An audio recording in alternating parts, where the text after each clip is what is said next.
Yama, we need to begin to read the third chakra. Okay? So your homework is to begin to read the third chakra. Okay, you've done chakra number 1. Just, and how about number 2? No, not yet? Okay, start with chakra number 2. And just do chakra number 2. I'll tell you when to do 3. Just do number 2 right now, okay? I read the whole book, but I need to go back and then make notes. Yes. Okay, so chakra number 2 has a lot to do with our sexual energy. It's called our Kundalini Energy. Brahmacharya, the 4th Yama, really talks to us about abstinence, about how to control that energy that we all have inside of us, and to not use it for harming others, to use it instead as a tool to begin to know ourselves and what drives us forward, okay? Because sometimes when we have this energy, and all of us have felt this energy, has anybody ever been very, very pissed at somebody? And you could just, I mean, it's like the Mexicans say, you can just feel your blood boil, yeah? Have you felt that energy? That is a strong energy. Now, when we feel that energy and we don't recognize that that's a strong energy, we can actually just act on that energy and do things that later we're sorry for. It also comes to us when, it also comes to us disguised in the form of sexual energy. When you have your defenses are down and all your inhibitions are down, and what happens is that you connect with somebody and you've just met them, but yet you allow yourself to do what normally we think we shouldn't do, which is have that one-night stand. Because you're so driven by that energy. You recognize it and you act on it. But what happens here is Brahmacharya tells us that when you react to that energy, the chances that that action is going to bring repercussions is pretty darn high. How many of us have heard that somebody had sex one time and then they got pregnant? Right? And you have to be careful. That is a sign. That's a sign for us to remember how strong that energy is. And if you just react to it, it can cause a lot of damage and hurt a lot of people in the interim, right?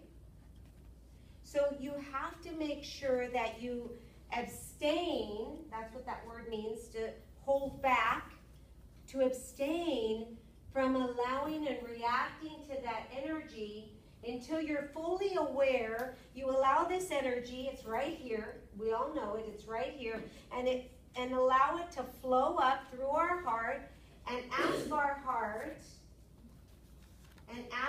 heart how to move through it, and move through in a way that is more appropriate than just reactive, right?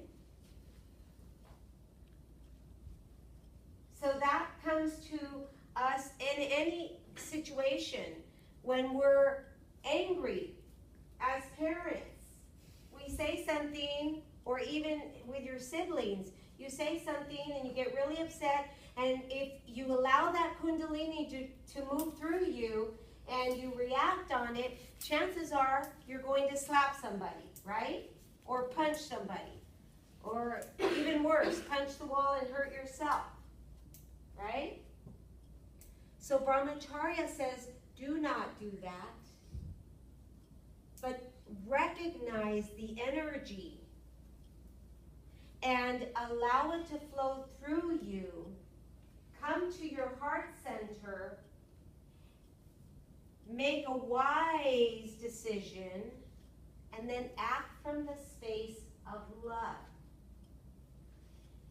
Act from the space of love.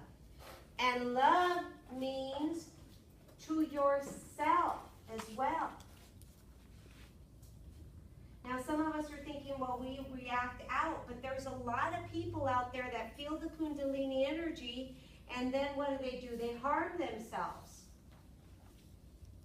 They react in a negative way toward themselves.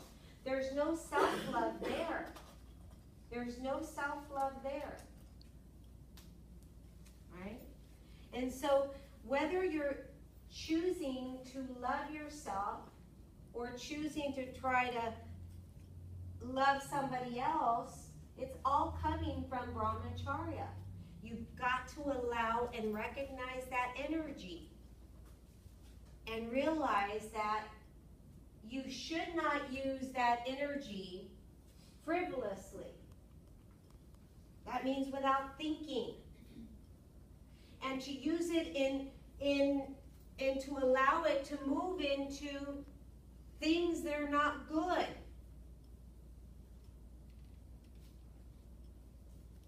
And to use external sources to make us feel better.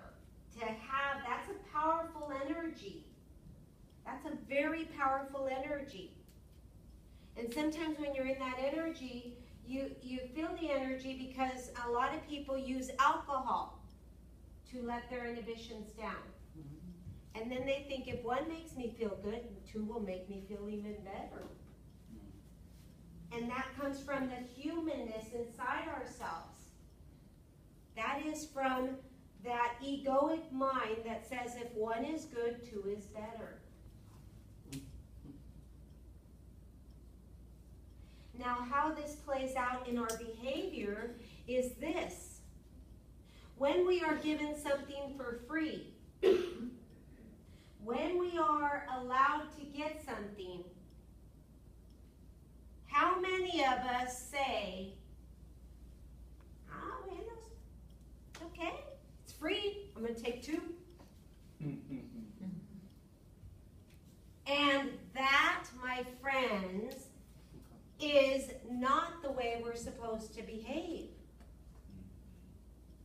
If something is given to you, you take one. That's all you need. You take for what you need in this moment. And allow to be generous coming from the heart. Okay, think about this. Coming from the heart. Is it showing love to somebody else? If I know there's a big line behind me, but they're free stuff given out, and I happen to be in the front of the line, for me to take 3 or 4, is that showing love? No. No. Is it, let's go back to the first Yama. Is it acting in consideration to others? No. No, so you've already started wrong. Right?